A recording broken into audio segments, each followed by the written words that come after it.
¿Cómo le va? Qué bueno volver a entrar a su casa, como cada noche a través de la pantalla de Canal Luz, listos para transitar juntos esta próxima hora, la anteúltima del día, y pensar en un tema sumamente relevante para el ser humano como es la crianza de los hijos. Nos vamos a preguntar cómo criar con empatía. Nos vamos a preguntar qué es la empatía.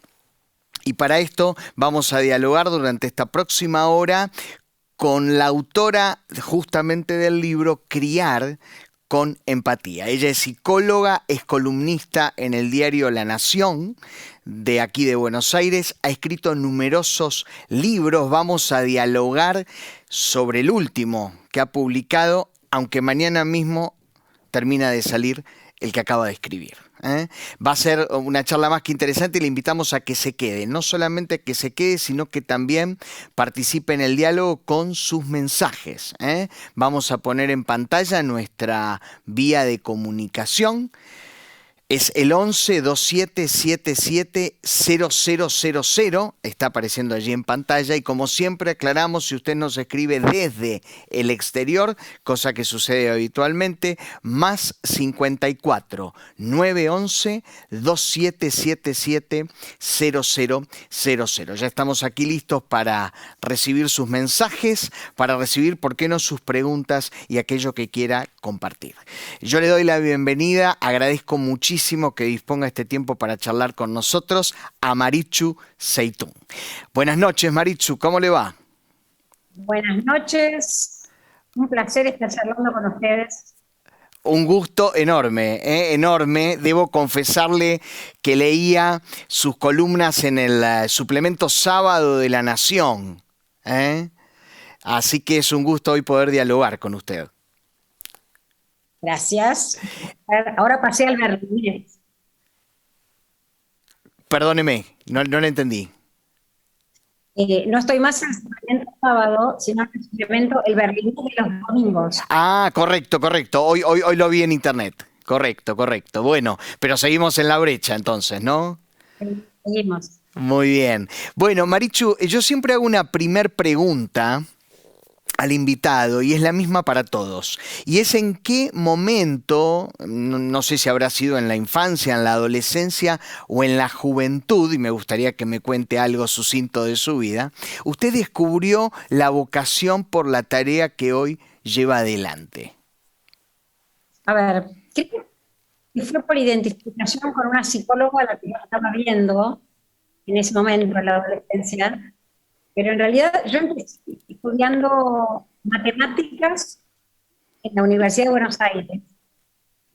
Y cuando pasé ese primer año de la universidad de ingreso, dije, no, esto no es para mí. Quiero algo más humano. Pasé a psicología y fui muy feliz. Increíble, ¿no? Algo tan distinto como puede ser una ciencia exacta a una ciencia humanística, ¿no? Sí, clarísimo, pero fue maravilloso, porque soy otra persona. Ajá. Después de eso. Qué increíble. Encontró su vocación realmente allí en la psicología, ¿verdad?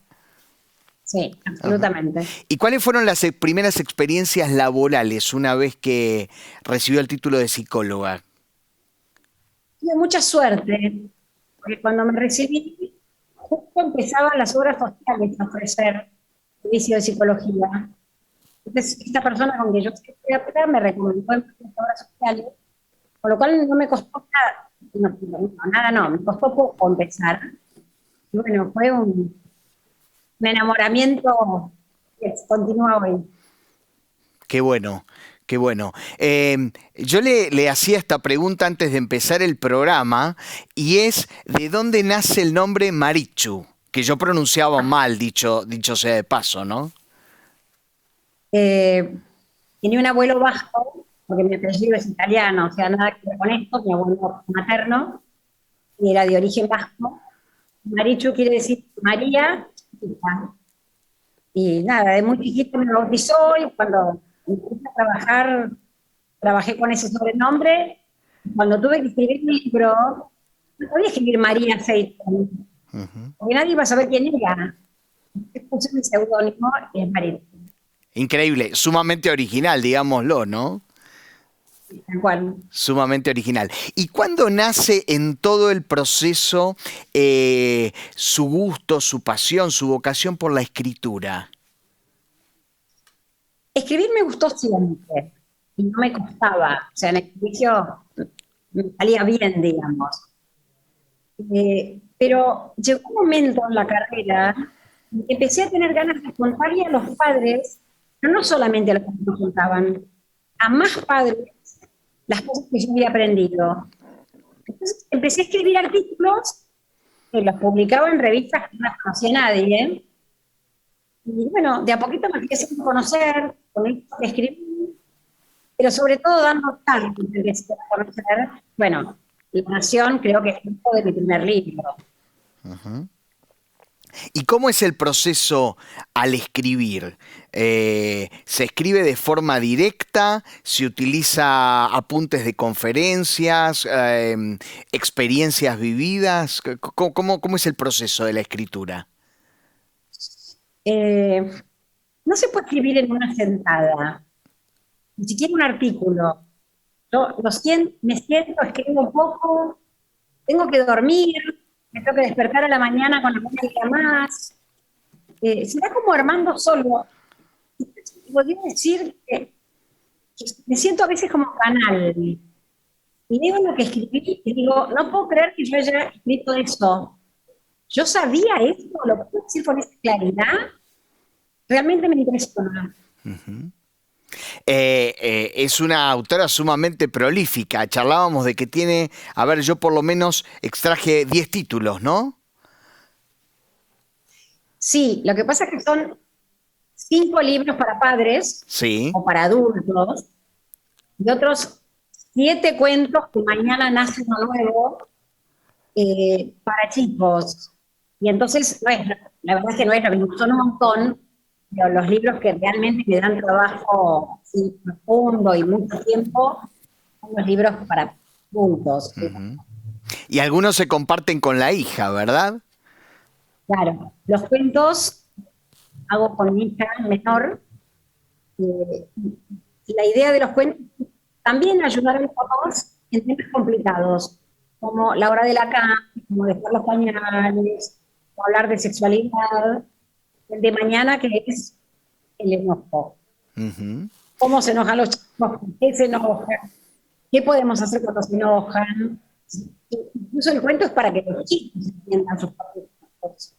Correcto, correcto. Bueno, anoté algunos títulos. Al doctor, latentes, criar hijos confiados, motivados y seguros, apego y crianza, chau pañales, Coco y Mini quieren saber, capacitación emocional para la familia, esperando al hermanito, a comer y finalmente entonces el último, que me gustaría que lo pongamos en pantalla, la imagen, que es crear con empatía.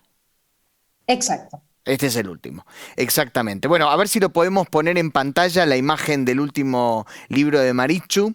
Y la primera pregunta que yo me haría es ¿cómo definimos qué es empatía? Tengo la percepción, corríjame usted si me equivoco, de que no hace tanto tiempo que utilizamos la palabra empatía, ¿no? Eh, la empatía tiene que ver con la posibilidad de ponerse en el lugar del otro, porque es imposible ponerme en el lugar del otro. Yo no vivo su experiencia. Pero tratar de mirar el mundo en su ángulo, como uno está mirando. Y es increíble el logro que se cambia. Cuando uno, en vez de decir, callate, no seas maleducado, puedo decir, enojado que estás, por eso me hablaste mal. Y nada, nos sentimos más cerca, los chicos nos escuchan más, es más fácil. Yo empiezo tratando de entender lo que pasa, no solamente educando. Hay un primer párrafo que leí que me impresionó y extraje para citar textualmente algunos. En el primero usted dice, en muchos temas, y especialmente en la crianza, estamos más cerca de hacer lo que podemos que lo que queremos. Yo suelo utilizar una respuesta, Marichu, cuando me preguntan ¿qué haces? Que es un modismo que nosotros tenemos, y suelo decir lo que puedo, ¿no? Porque definitivamente hacemos lo que podemos y me parece que es un concepto muy profundo. ¿Nos genera cierta culpa hacer lo que podemos y no necesariamente lo que queremos? Sí, sí, nos genera culpa. Nos asusta también. Me parece que es un primer paso. Está bueno saber que esto me pasa. Ver que a veces me dejo poseer por el modo en que fui criada, me dejo poseer por mi propio enojo, por mi propio miedo. Por eso digo que hacemos lo que podemos. Ahora, yo no me puedo jugar, hago lo que puedo, entonces no hago ningún esfuerzo, así como distinto, eso tampoco me parece. Debe haber allí un equilibrio, ¿no? Entender que no puedo hacer todo, pero que tengo que poner el máximo esfuerzo para lograr los objetivos, ¿no? Sí, o el esfuerzo que puedo en cada momento. A mí lo que me impacta es que cuando uno va entendiendo estas nuevas pautas de crianza, el vínculo es tan distinto que dan ganas de cambiar. Entonces uno le pone mucha fuerza por ejemplo, ponerse en el lugar del chico antes de contestar. Hay una segunda cosa que usted dice y que a mí me impresionó mucho, aunque lo sabía, pero la manera en que está expresado me pareció extraordinario. Dice, quizás sin saberlo, tenemos no solo madre y padre internalizados, sino también abuelos, bisabuelos, tatarabuelos y chosnos danzando dentro de nosotros, dirigiendo nuestras decisiones y sin nuestro permiso. Es decir, todo aquello que hemos heredado de nuestros antecesores tiene una influencia mayor que la que nosotros creemos en cómo actuamos para con nuestros hijos, ¿no? Sí, en primer lugar por la genética, pero no solo la genética. Hay algo que se llama epigenética, que es cómo se activa esta genética. Y mi genética se activó en mi infancia, con mis padres. Mis padres, a su vez, activaron su propia genética con sus padres. Entonces, todo esto tiene mucho, mucho peso en nuestra vida, seguro. Hay una ilustración muy interesante que usted cita allí, y es la de aquella mujer que le corta el extremo a la carne cuando la pone a cocinar al horno, ¿no? Y en realidad no sabe demasiado por qué lo hace. Y se lo pregunta a su madre, y su madre tampoco sabía por qué lo hacía. Pero cuando se lo pregunta a la abuela le explica que lo hacía porque el trozo de carne no cabía dentro del recipiente en el cual la cocinaba. O sea, que no tenía que ver necesariamente con una tradición, sino con una necesidad de ese momento, pero que se fue repitiendo, ¿no? Sí, ¿y cuántas cosas de eso hay en el mundo? O sea, la gente, los judíos no comían cerdo, y se podían morir si comían cerdo. Bueno, hoy muchos judíos ortodoxos sí pueden comer cerdo, ya no se van a morir aunque lo coman. Bueno, esas son las cosas que hoy podemos revisar, la manera en que fuimos criados y como criamos, para dejar de hacer cosas que por ahí no tienen sentido, como cortarle la punta a la carne. Usted dice algo muy interesante, no repitamos todo sin revisar, pero tampoco rechacemos todo lo que recibimos, ¿no?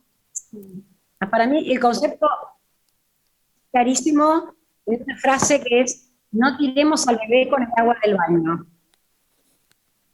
Si yo rechazo todo lo que ven mis padres, voy a rechazar cosas muy buenas, muy interesantes y muy valiosas. Tengo que hacer, realmente, mirar, leer, escuchar, hacer mi propia síntesis de lo que yo quiero hacer como mamá, como papá. Cambiar mi propia receta. Pero no es que por no todo lo que dice mi madre o mi padre está mal. No, no, está muy bien. Ujú. Es fácil discernir esto? Eh, por suerte tenemos mucho tiempo. No, fácil no es. Porque los años de la crianza son muchos y además los hijos nos dan muchas oportunidades. De hecho, para tener un vínculo seguro podemos equivocarnos un montón. O sea, las investigaciones dicen esto, que aunque me equivoque muchas veces, igual puedo conseguir un seguro tiempo. Entonces, tengo el tiempo.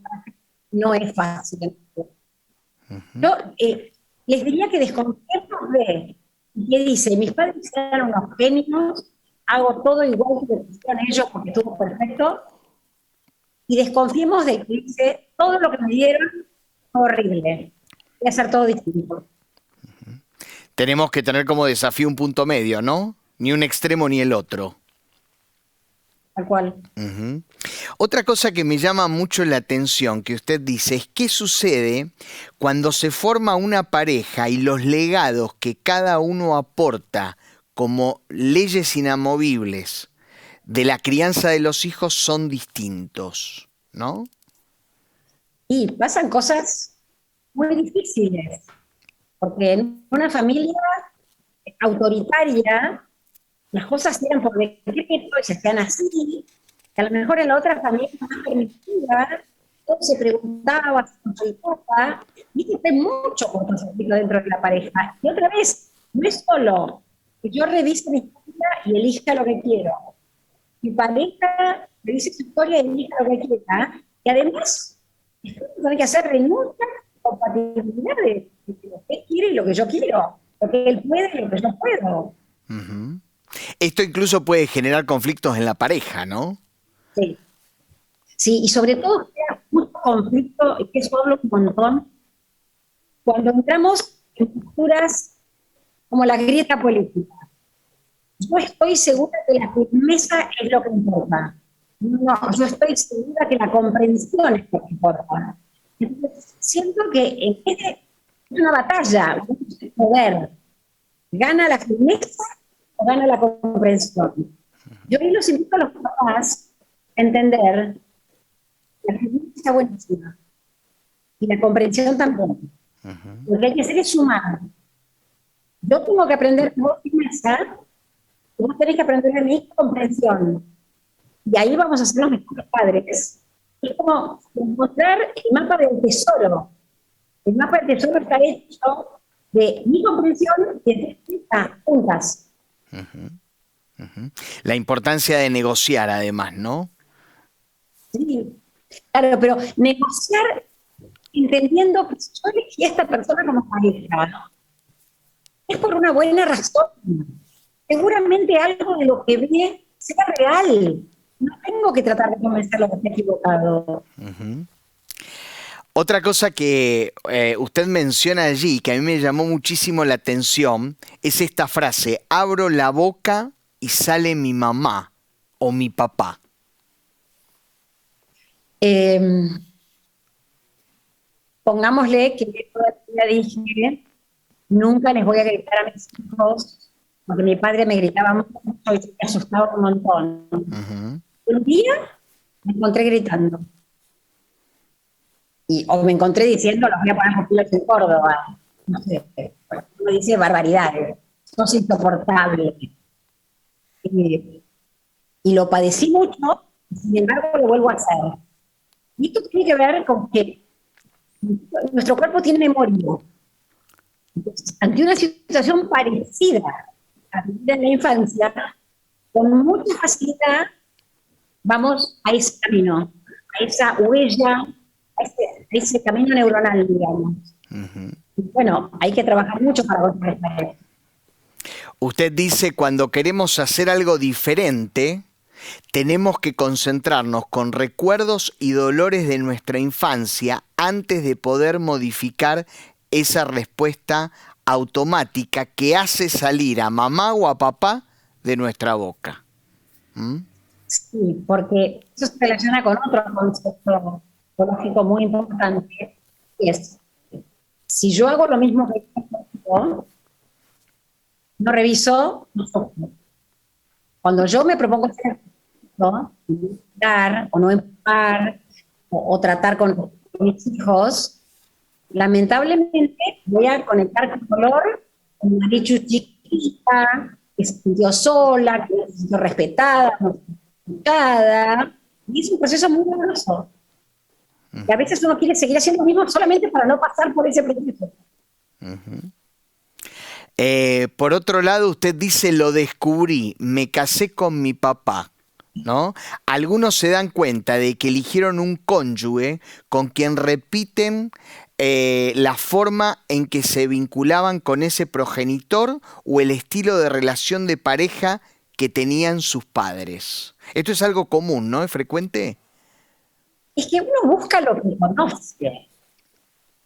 Para mí el amor, lo que yo vi entre padres. Uh-huh. Y entonces es bastante lógico que yo busque a alguien que sea parecido a eso. Uh-huh.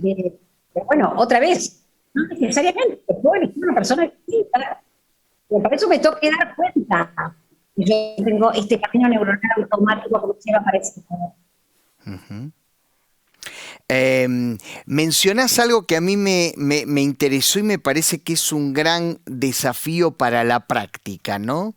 Y es tener una vez al año, quizás sea a fin o a principios de año, un tiempo de balance, ¿no?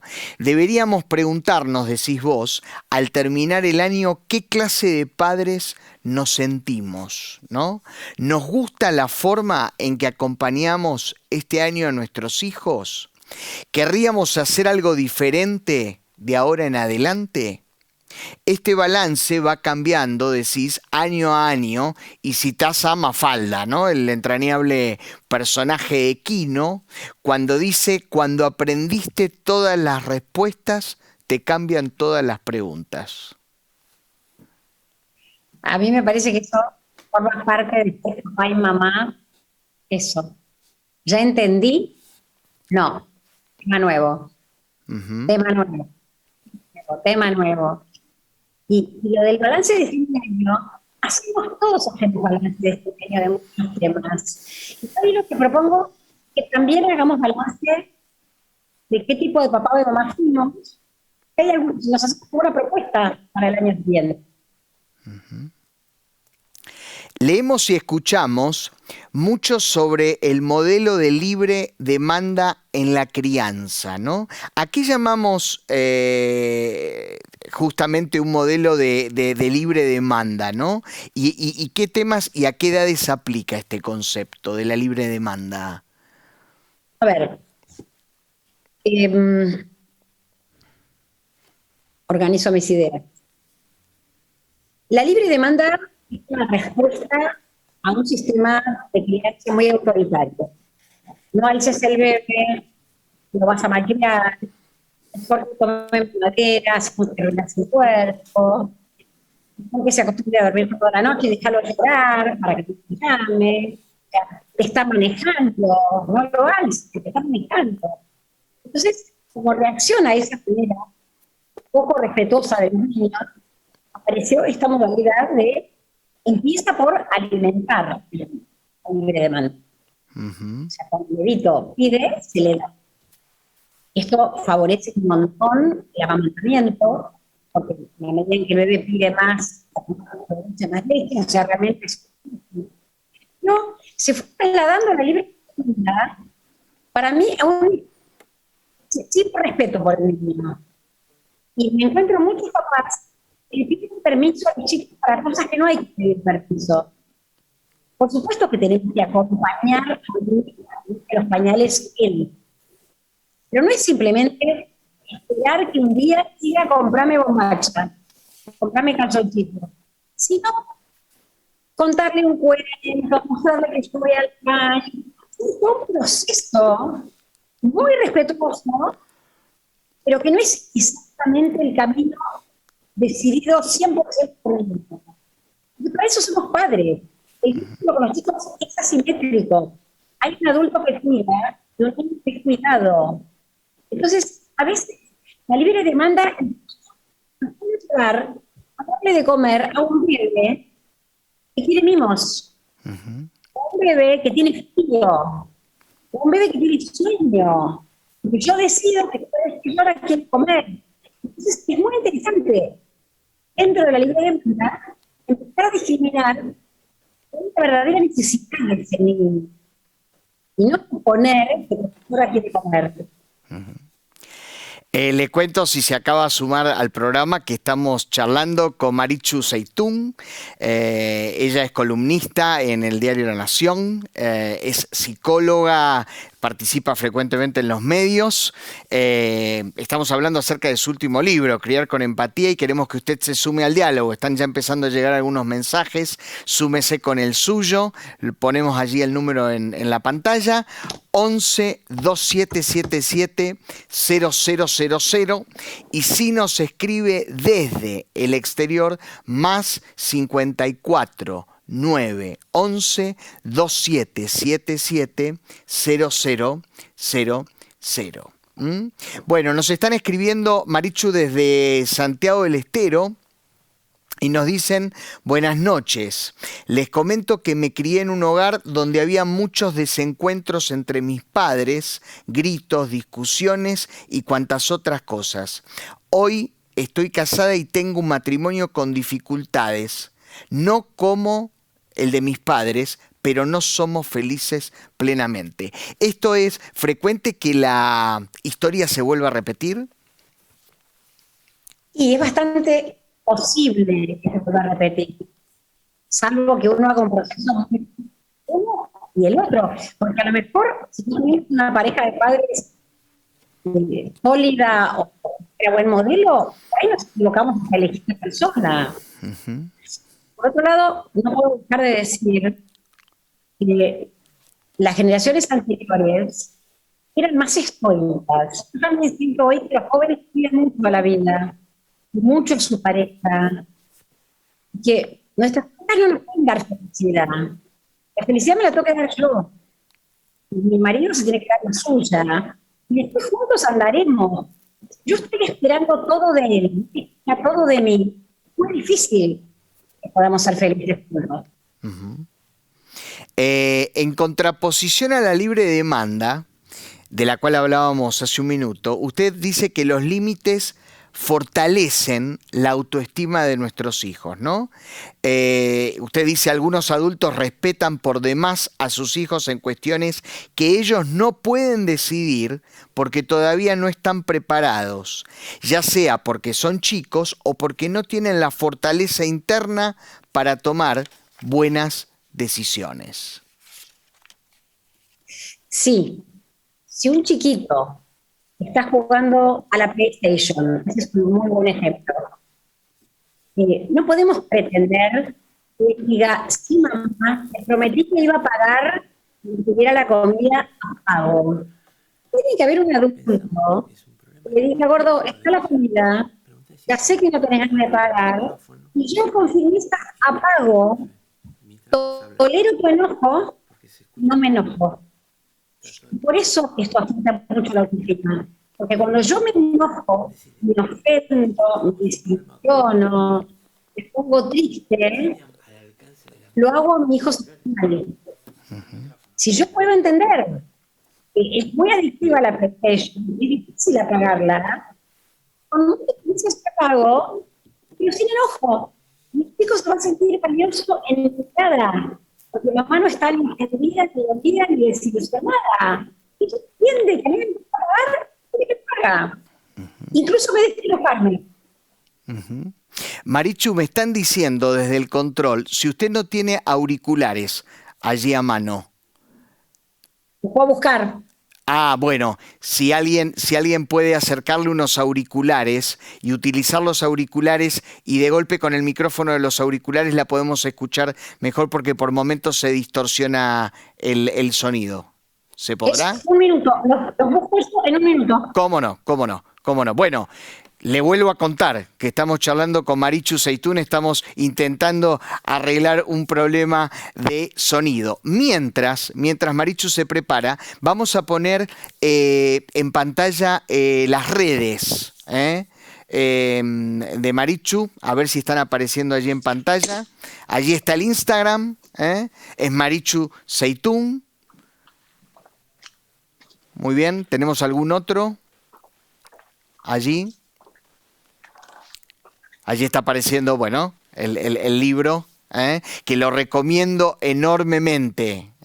Hoy leí un tramo extenso del libro y realmente vale la pena encontrarse con el libro de Marichu. Y leer a Marichu, como nos ha dicho en el suplemento berlinés de El Diario de la Nación de los días domingos. A ver si ya podemos hacer el contacto. A ver. Aquí estoy de nuevo, espero que me escuchen mejor. Ah, muy bien. Ha mejorado mucho el sonido. Ha Bien. mejorado mucho el sonido. Gracias, Marichu. Gracias, Bueno, usted hace énfasis en dos cosas que a mí me llamaron también la atención, que es proteger y explorar, ¿no? Usted dice, nuestra tarea de padres es proteger a nuestros hijos y la de ellos es explorar el mundo y las relaciones. Claro, y esto que acabas de leer trae mucho conflicto, porque yo lo tengo que cuidar para que no corra riesgos, y él tiene que explorar, y entonces hay mucho lío entre mi necesidad de protegerlo para que no cruce la calle sin darme la mano, y las ganas que tiene él o ella de cruzar la calle sin darme la mano. Esa es una de las fuentes de conflicto entre padres e hijos. Uh-huh. Por otro lado, no podemos ahogar sus deseos de explorar como padres sobreprotectores, porque entonces van a quedar guardados en una cajita y no van a poder vivir en la vida. Ahora, Marichu, seamos sinceros, los que somos padres, ¿no es esto complejo? Sí, es complejo, pero te vuelvo a decir, tenemos mucho tiempo, muchos años para hacerlo, y entonces, nada, podemos practicar. Uh-huh. Con la intención de que eso salga bien, ¿no? Sí, tal cual. Bueno, otro tema muy interesante es el enojo, ¿no? ¿Cómo manejamos el enojo? Usted dice, y permítame leer, pero me pareció tan extraordinario la manera que está expresado que vale la pena leerlo textualmente, ¿no? Cuando solo nos enojamos o castigamos la mala conducta de nuestros chicos sin tener en cuenta el motivo, complicamos las cosas más de lo que ayudamos. ¿Por qué? Bajamos su autoestima, no se sienten comprendidos o escuchados, tampoco pueden escucharnos a nosotros y todo empeora. ¿Solemos enojarnos sin motivo o solemos enojarnos sin que ellos conozcan el motivo por el cual nos enojamos? Nos enojamos porque no me saludó, porque me contestó mal, porque incluso, nada, pegó un portazo. Y sí, nos enojamos porque nuestros padres se enojaban ante un portazo. Pero hoy sabemos que un chico que pegó un portazo se siente frustrado, está ofendido, está dolido, no se sintió tenido en cuenta, y que va a ser mucho más útil que yo me ocupe de esas cosas que de retarlo porque pegó el portazo. Porque cuando pegó el portazo está poseído por su enojo y mi mensaje no le va a entrar. Y entonces van a pasar todas esas cosas que acabas de leer. Si yo entro al cuarto y le digo, wow, ¿cómo te enojaste? ¿Qué pedazo de portazo pegaste?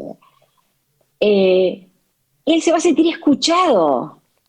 Y cuando se siente escuchado, va a tener ganas de escucharme a mí. Uh-huh. Y entonces ahí sí puedo decir, en esta casa no pegamos portazos. Uh-huh. Y la próxima vez que lo hagas, va a pasar tal consecuencia. Uh-huh. Pero en general, cuando nos enojamos, decimos un montón de cosas al divino botón, en un momento que el chico no nos puede escuchar. Entonces, qué importante es poder respirar hondo, decir, ¿qué le pasa? ¿Por qué se enojó así? Poner en palabras eso que entiendo. Siempre hay tiempo para retar, siempre hay tiempo para educar. Pero cuando un chiquito un chico, un adolescente, está sacado, no se puede razonar. A ver, si lo pudiera explicar, un chico, un ser humano que está enojado, está poseído por su cerebro primitivo, como si fuera un monito que está arriba del árbol, asustadísimo porque se acerca un león. No puede pensar, no puede razonar. Lo único que puede hacer es protegerse. Y entonces, acompañémoslo al monito para decir, wow, te asustaste, te enojaste, ¿qué te llevó a esto? Y cuando se haya calmado y haya podido integrar su corteza cerebral, ahí sí podemos conversar. Cuando yo me enojo, yo también me dejo poseer por mi propio gorila, no por mi monito. Y entonces ahí estamos en problemas, porque tenemos un gorila con un monito. Nada bueno puede salir de eso. ¿Y se puede razonar cuando uno está muy enojado? ¿Es posible ser cerebral o tener un razonamiento lógico cuando el enojo lo posee a uno? ¿Sabes cómo? Haciendo el ejercicio de no tomarnos personalmente las cosas que los chicos nos hacen. Ellos no hacen las cosas a propósito, ni para arruinarnos la vida, ni para torturarnos, ni para manejarnos. Hacen lo que pueden. Si yo puedo entender eso y entender que el portazo no fue una falta de respeto, sino que está muy enojado y en realidad me hubiera querido dar una trompada a mí. Y como me quiere un montón y no me quiere pegar una trompada, le pegó a la puerta. Y entonces ya no me voy a enojar. Qué complejo, ¿no? Qué complejo, ¿no? Estoy complicando la vida. Hay algunas cuestiones, yo sostengo, en la vida que son fáciles enunciarlas, ¿no? O nos resultan medianamente sencillas enunciarlos y qué complejo es ponerlo en práctica, ¿no? ¿Es real esto desde su mirada o no? Esto es práctica. Cuando yo una vez, en vez de reaccionar impulsivamente, respondo con mi cerebro integrado, el resultado me va a gustar tanto que voy a tener ganas de seguir haciendo lo mismo. Hay otra cosa que usted menciona y que me gustaría que lo pueda expresar, lo pueda explicar, que dice no hay títulos, pero sí hay materias. ¿A qué te referís con esta expresión? Que nos recibimos de padres y tenemos el título. Y bueno, hay muchas cosas que vamos a tener que investigar y revisar. Y como dice Mafalda, vamos a ir cambiando. Y es como cuando uno tiene pesadillas y dice, todavía debo una materia de la facultad. Y sí, la paternidad tiene 1000 materias. Y hay que ir transitándolas de a una, igual que las de la facultad. De a una por vez, ¿no? Sí, tal cual. De a una por vez, de a una por vez. Mencionas algo que también me interesó mucho, porque lo observo mucho en los adultos, y hablas de dos modos que conviven. Un modo infantil que llamás baby self y otro maduro que llamás self madura, ¿no? Vos te preguntás Sí. cuál es el mejor y respondés la combinación de ambos. ¿Qué significan uno y otro y por qué hay que combinarlos? A ver, el baby self está visto con mucha claridad en el chico chiquito, que quiere hacer lo que quiere, cuando quiere, cómo quiere, que disfruta de la vida, que no le importa embarrarse, que nada, lo pasa bien. Y el ser maduro va creciendo dentro de nosotros cuando, no, mejor me como un solo alfajor, así me duran más los alfajores. O sea, nada, la vida va poniendo sus reglas y voy adquiriendo esas reglas. Ahora, el ser humano tiene que conservar baby self, Ujú. porque la fuente de energía nuestra de los adultos no está en lo que hago, lo que tengo que hacer, la obligación y el deber ser. La fuente de energía está en el ratito que me siento al sol, en salir a caminar a la mañana, en reírme a carcajadas con una amiga. Y esos son los aspectos del baby self que puede disfrutar de la vida. Y entonces, no podemos ser puro baby self porque seríamos unos inadaptados. Pero no podemos ser todo self maduro porque vamos a ser unos sobreadaptados y los sobreadaptados somos resentidos, nos enojamos con todo porque queremos que todos sean tan perfectos como nosotros y nada, es agobiante. Tenemos una tendencia los adultos a olvidarnos de ese baby self, sí, ¿no? Sí, ¿Y qué atenta sí. contra eso? ¿Qué atenta? ¿El estrés, el diario vivir, las obligaciones, las demandas, el tener ciertos modelos que se suponen que hay que alcanzar? Claro, la madre abnegada, por ejemplo. Esa madre que se sacrificaba, se sacaba la comida de la boca. Si vos le pedías algo, te llevaba. No, yo no voy a tomar el té con mis amigas, te llevo a vos a la casa de tu amiga. Y es muy difícil apartarse de ese modelo. O sea, esa mamá no tenía baby self, lo había perdido. Pero hoy sí sabemos que si yo no alimento mi baby self, la calidad que les ofrezco a los chicos no es buena. Cuando yo actúo con ganas, con energía, todo va a fluir mucho mejor. Y entonces es importante que nos cuidemos. Otra vez, si yo soy solo baby self, y tampoco van a andar bien. Porque no me ocupo de que se bañen, no me ocupo de que se laven los dientes, no les hago comida. No, no es eso. Es tener ratos de atender mi baby self para tener combustible para llegar a la noche de buen humor. La personalidad tiene mucho que ver, ¿no?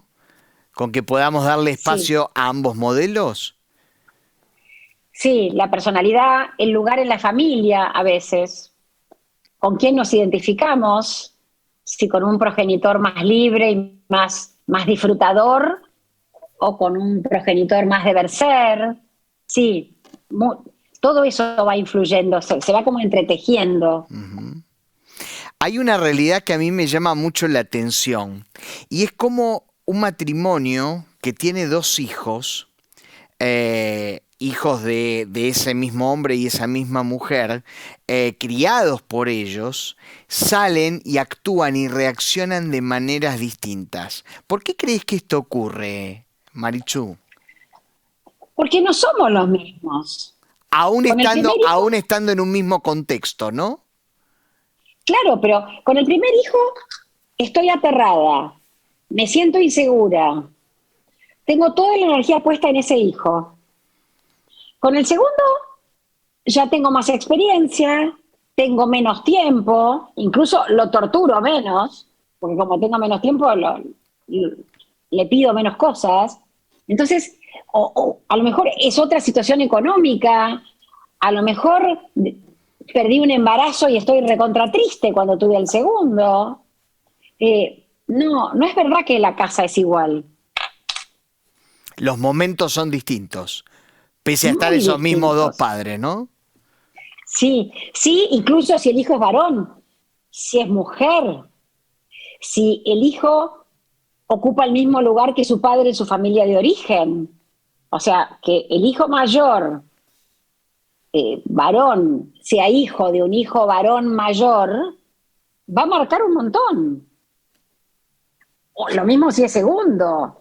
Y bueno, todas esas cosas tienen mucho peso para que los hijos sean muy distintos. Y otra cosa que marca mucho y que ahí sí podemos ayudar los papás, es que los chicos tienden a complementarse. Si el más grande es prolijito, educadito, sobreadaptado, como suelen ser, el segundo ocupa el lugar que quedó libre. Tiro al aire. Hago lo que quiero, no te hago caso. Entonces, qué importante es que papá y mamá ayudemos a que en el prolijito aparezcan las desprolijidades y que en el desprolijo ocupémonos también de que se prolije un poco. O sea, acercarlos, en vez de permitir que se dividan tanto en modelos tan antitéticos. Ujú. Que haya una especie de complemento, ¿no? Entre ambos. Sí, sí. Ujú, ujú. Otra cosa que observo, y te lo pregunto pensando en un caso puntual de mi entorno, es que a veces esos dos hijos son muy distintos, pero que también son muy distintos en el momento en que son pequeños, que son niños, que son adolescentes, al momento en el que crecen y se vuelven adultos. Es decir, ese chico que era sumamente revoltoso, muy poco aplicado en el colegio, muy rebelde con los padres, finalmente crece y se vuelve todo un hombre, ¿no? Y en el momento de la adultez sí se parece a su hermano, que sigue manteniendo el mismo modelo. Claro, porque ese segundo y ese hijo más revoltoso tuvo que adquirir un montón de recursos para sobrevivir a la vida que le toca vivir. Y entonces seguramente sea muy resiliente y sea muy flexible y tenga un montón de recursos. Incluso hasta quizás sea más creativo, más inteligente o logre más cosas que ese otro hermano más prolijo. Ujú, exactamente. No siempre ese modelo que vimos de pequeño se repite después en la vida adulta, ¿no? Sí. Exactamente. Marichu, ¿me contás la historia de la gallina de los huevos de oro que contás allí en tu libro? Me encantó. La había escuchado alguna vez, pensando en la famosa frase, creo que allí se origina, matar a la gallina de los huevos de oro, ¿verdad? Claro, el cuento de la gallina de los huevos de oro es, bueno, una gallina ponía huevos de oro y alguien, para poder tener muchos huevos de oro, mató a la gallina para tener el mecanismo y poner todos los huevos, tener todos los huevos del mundo. ¿Y qué le pasó? Se quedó sin huevos. Y entonces yo siento que los papás tenemos que darnos cuenta que somos la gallina de los huevos de oro y no nos tenemos que dejar, no digo matar, pero no nos tenemos que dejar agotar para poder seguir poniendo huevos todos los días durante muchos años más. Tener ganas de estar en casa, tener ganas de levantarnos mañana a la mañana con esos hijos, pero para eso tenemos que cuidarnos a nosotros mismos y aprender a decir más que no. Ujú. Qué interesante reflexión, ¿no? No es tarea sencilla. No es No. tarea sencilla. Marichu, hay una pregunta que yo te hacía antes de empezar, mientras dialogábamos, y es, ¿cómo afectó la pandemia en la crianza de nuestros hijos? Y cuando digo cómo afectó, te pregunto, ¿afectó de manera positiva, afectó de manera negativa o afectó de ambas maneras según el caso? Va a depender mucho la respuesta en el lugar en el que vivimos, digamos. En los sectores medios y altos, seguramente afectó positivamente, porque los chicos tuvieron pantallas para estudiar, padres disponibles para acompañarlos. Donde afectó realmente muy negativamente es en los niveles más bajos, porque no podían aprender, porque no accedían a los comedores, porque no tenían el intercambio con los docentes, que era muy importante para esos chicos. Entonces, en esos niveles creo que afectó casi solo negativamente. Ujú. En los niveles medios y altos, creo que casi hasta tenemos la obligación de hacer un balance y de aprender algo que tiene que ver con descubrir que no somos omnipotentes, que se puede vivir con muchas menos cosas, que lo podemos pasar bien juntos en casa, que no es necesario estar todo el tiempo en acción, haciendo actividades. Y por otro lado, hay que volver a la vida. Hoy están en el cole y Mucho. les está costando prestar atención, les está costando estudiar. Eh, sí, porque estuvieron mucho tiempo en casa y bastante cómodos. Y por otro lado, hay pequeños grupos que lo pasaron súper bien y otros pequeños grupos que lo pasaron súper mal. Los chicos con discapacidad, por ejemplo, que no tuvieron acceso a las terapias lo pasaron mal y los padres también. Los chicos más introvertidos lo pasaron fantásticamente bien. Ahora, los más tímidos no lo pasaron bien, pero perdieron mucho tiempo de sacar músculo, de socializar. Entonces, no sé si podemos generalizar, pero sí vemos mucha ansiedad, depresión, problemas de atención, muchos síntomas, problemas para dormirse en los chicos y en los grandes, lo cual implica que la pandemia dejó o está dejando secuelas. O sea que el estrés que vivimos con tanta gente enferma, con tanto encierro, con tanto barbijo, con tantas dudas, dejó secuelas y hoy las estamos viendo. Y si le agregamos la guerra, tratando todavía de manejar las secuelas de la pandemia, tenemos que empezar a manejar que el mundo es un lugar poco seguro y se pone muy difícil. Absolutamente. Además, la pandemia no tenía precedentes. No teníamos un manual de cómo debíamos actuar frente a la pandemia porque nos agarró casi de sorpresa, ¿no? Sí. Creo que nos quisimos olvidar porque nuestros abuelos en el año 1920 sabían perfectamente cómo manejar una pandemia. Y nosotros quisimos creer que eso nunca más iba a ocurrir. Teníamos la ilusión, pero no era verdad. Y en 100 años apareció otra. ¿Eh? En 100 ¿Perdón? años apareció otra. Tal cual. Marichu, me gustaría poner nuevamente tu Instagram, a ver si lo podemos poner allí en pantalla. ¿Vale? Ahí está. ¿Eh? ¿La gente se puede comunicar Sí. con vos si quiere hacerlo a través de este medio? Sí, perfecto. ¿Eh? Me pueden mandar mensajes por ahí. Perfecto. Si usted se quiere comunicar con Marichu, entonces lo puede hacer a través de este medio. Y vamos a poner nuevamente en pantalla tu último libro hasta mañana. Ahora me vas a contar porque mañana aparece el nuevo. Allí está el libro de Marichu. Mientras te ibas a acomodar los auriculares, le conté a los televidentes que vale la pena encontrarse con su libro. Gracias. Vale realmente la pena porque hoy he disfrutado mucho en la lectura. ¿Te puedo Principalmente. contar un minuto sobre el que sale mañana? Sí, claro, es lo que te iba a preguntar justamente, sí. Es un cuento para chicos que se llama Coco y Minnie se enojan. Porque a mí realmente me parece que los chicos necesitan poder enojarse para definir su identidad, para poder defenderse, no para pegar, no para ser maleducados. Y entonces, nada, el cuento les da un montón de recursos para poder vivir bien la vida y usar el enojo como nafta súper para vivir bien. Muy bien. ¿Nos repetís el título entonces? Coco y Minnie se enojan. Se enojan, muy bien. Desde mañana ya en las librerías. Entonces. Sí. Marichu, hay una última pregunta que a mí me gustaría hacerte para ir cerrando el programa. Y es, ¿podemos frente al gran desafío de criar hijos sentirnos incompetentes? Es decir, sentir que el desafío es enorme y que no damos la talla para eso. Yo creo que todos lo sentimos en algún momento o en otro. Pero cuando yo me siento con los papás a conversar, lo que termino diciéndoles es, no sabemos. Estos chicos, quizás con otros progenitores, ¿podrían haber estado mejor?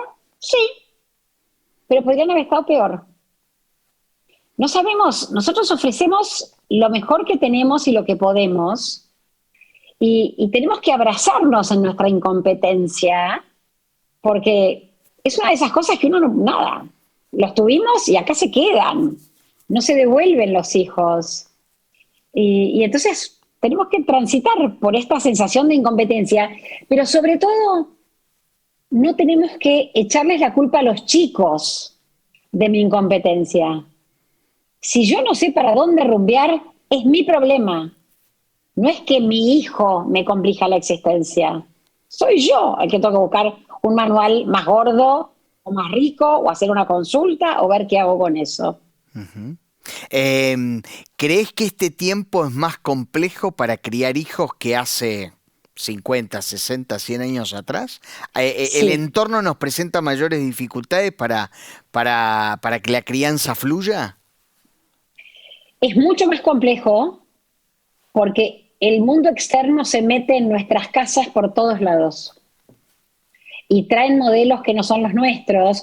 Cuando hace 100 años o 50 años, lo único que había era 3 canales de televisión y los personajes de la televisión eran todos más buenos que Lassie. Ujú. Y Y hoy los modelos eran más lineales, ¿no? Quizás. sí, y en cambio hoy tenés TikTok, Instagram, WhatsApp, Fortnite, o sea, hay un montón de cosas y además personajes que los chicos conocen, aunque nosotros no querramos que los conozcan.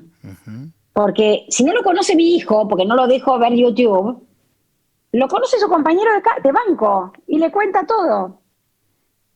Entonces tenemos muchos más desafíos.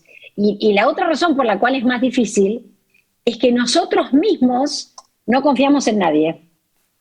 Y entonces no le pedimos ayuda a los abuelos, no le pedimos ayuda a los docentes, más bien desconfiamos de los docentes. Y entonces estamos muy solos para educar. Qué gran desafío, ¿no? No es poca cosa. Sí, No es poca cosa. no. Marichu, los próximos proyectos, bueno, el lanzamiento del libro mañana, podemos encontrar tus columnas, ¿nos repetís en el diario La Nación? El domingo por medio, en el suplemento El Berlinés. Ujú. Ahora estoy por salir en otro suplemento nuevo online que se llama Bienestar en La Nación, en La Nación Más. Y bueno, después todo lo que hago va a Instagram. Bueno, Marichu, yo te agradezco muchísimo, muchísimo el tiempo que nos dispensaste. ¿Eh? Gracias por iluminarnos en esta cuestión tan compleja que es criar hijos con empatía. Muchísimas, muchísimas gracias. Gracias, Esteban. Fascinantes tus preguntas. Muchas Bueno, gracias por acompañarme a pensar. bueno, te comprometo para una próxima oportunidad. Encantada, Un gusto enorme hablar con vos. igualmente. Bueno, deseo que usted haya disfrutado la charla de esta noche. Nos vamos a reencontrar, si Dios lo permite, mañana a 22 horas aquí en La Puerta Abierta a través de la pantalla de Canal Luz. Que tenga una excelente noche. Dios le bendiga. Chao.